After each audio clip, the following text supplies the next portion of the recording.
Welcome to Red, Blue, and You, the podcast that helps new SMU students and their families prepare for life on the hilltop. In this series, we will be breaking down the information you need to be successful here at SMU. I'm Elizabeth Laboa, SMU's provost.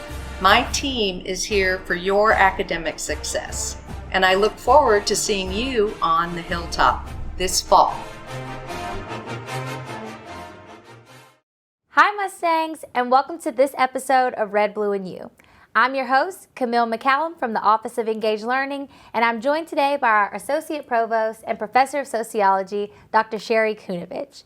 She's here to talk with us about the academic calendar and milestones and help you get prepared for your first year at SMU.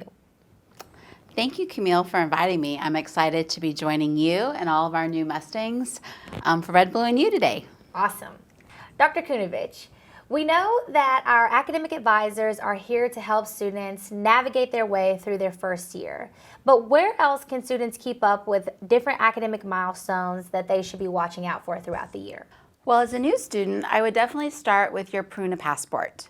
It has all the information that you need about important dates, the different offices on campus, the names and phone numbers. So that's a great place. Now, you mentioned a lot of resources, but with so many things to keep up with, what do you think is the best way to help students stay organized?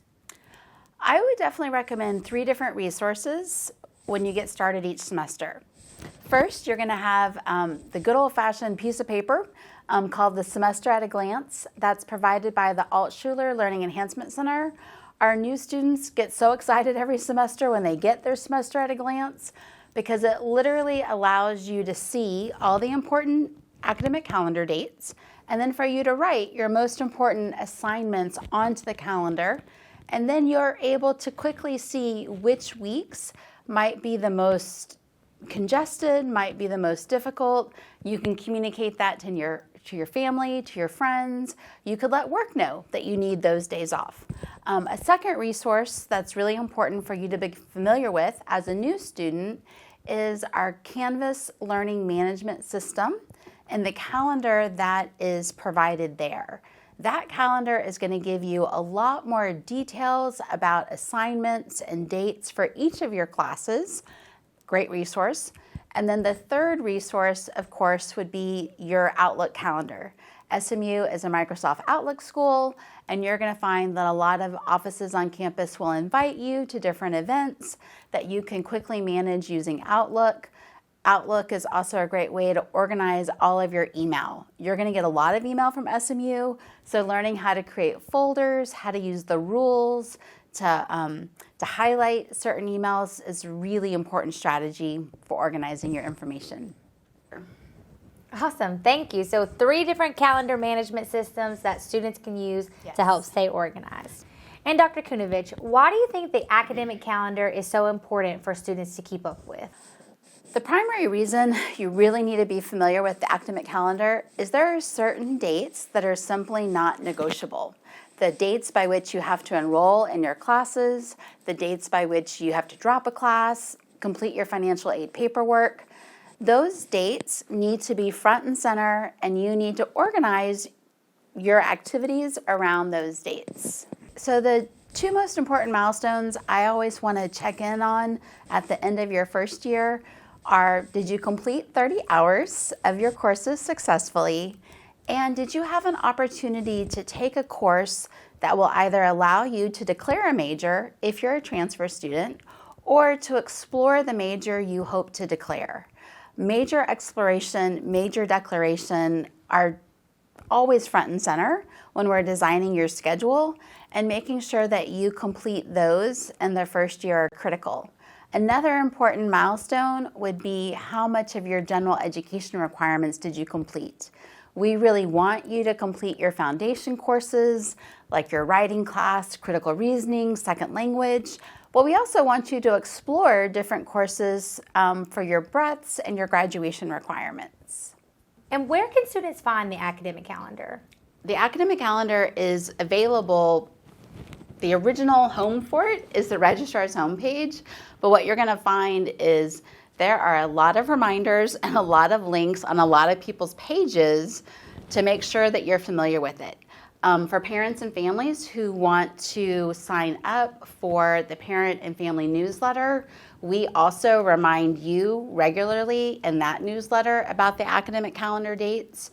And then for students, my office, Student Academic Engagement and Success, has a weekly newsletter called SMU Connected, where we remind you about the dates and also provide you with videos and quick guides to how to take the action that might be associated with the date.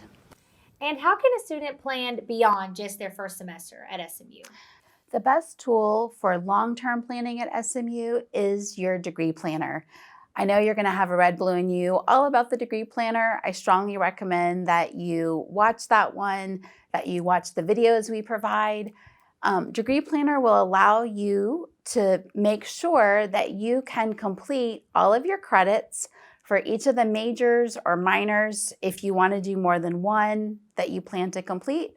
It'll also allow you to indicate when you might want to go abroad, when you're thinking about taking a class on our Taos campus, and how you want to fit an internship experience into your 4-year plan. And for transfer students, of course, you might not need all 4 years, so the Degree Planner is a wonderful tool to help you create a schedule that might be completed in 4 semesters or 5, for example. How many credits should I obtain each semester to make sure I graduate in 4 years? We always recommend that a student completes, on average, 15 credits per semester in order to complete the 120 credits. Of course, that number might vary a little bit based on the requirements for your major and your minor. It might vary based on how many general education requirements you came to SMU with, but the best goal is 15 credits.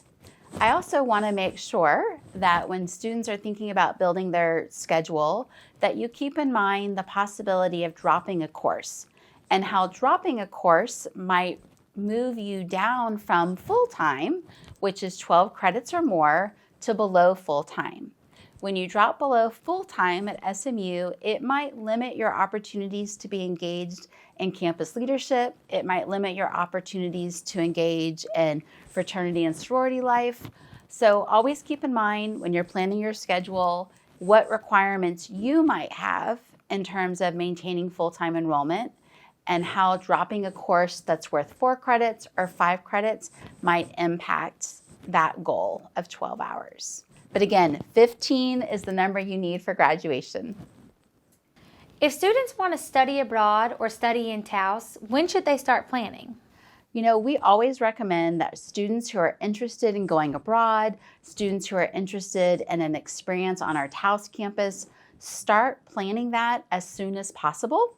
You want to mention it to your academic advisor in your first session with them. The sooner you have a plan for when you want to have that experience, the more likely we are to make sure that you're holding back those courses that we know will be offered in those places.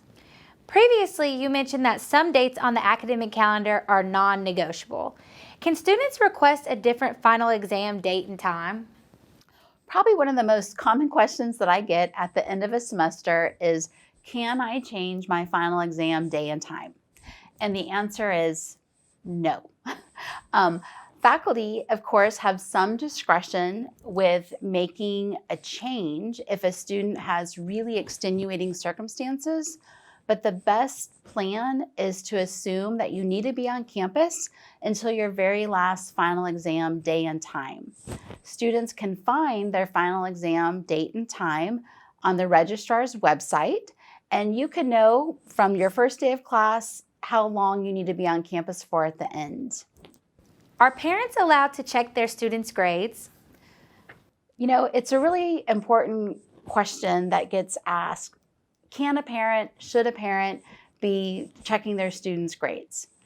The way it works at SMU is students have the right to give you permission to check your grades, but they also have the right to remove that permission.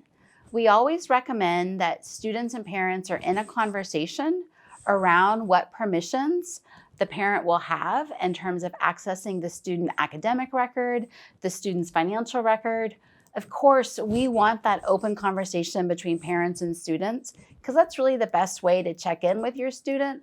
But we also know that a lot of parents just want the ease of logging in and seeing what's going on. So if you find that you had permission one day and the next day it's gone, you just need to reach out to your student and ask them to give you that permission back. How can parents make sure they are up to date on all of the information for themselves and for their student? The two best ways that a parent can make sure they're up to date on all the dates and that there's an awareness of all the offices and resources are to start with the Peruna Passport. Make sure that you become familiar with what all we offer. Second, I would really encourage you to sign up for the Parent and Family Newsletter.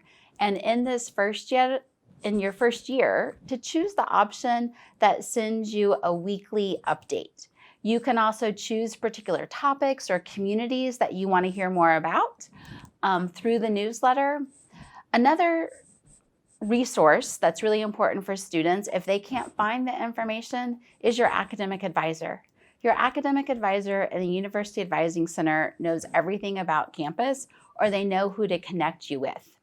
And then the third resource that works for students and parents is an email called academiccsuccess@smu.edu. Lots of people in the area of student academic engagement and success monitor that email, and we will give you an answer as quickly as possible. Thank you so much for being here, Dr. Kunovich. Are there any final pieces of advice you'd like to provide? I just wanted to say how excited we are to have you come to campus. We love welcoming new students. We love the questions that you ask. We love the energy that you bring. And please feel free to reach out and let someone know if you have a question and you can't find an answer to it. We're always here to help you. That's a wrap for this episode of Red, Blue, and You. Pony up, Mustangs!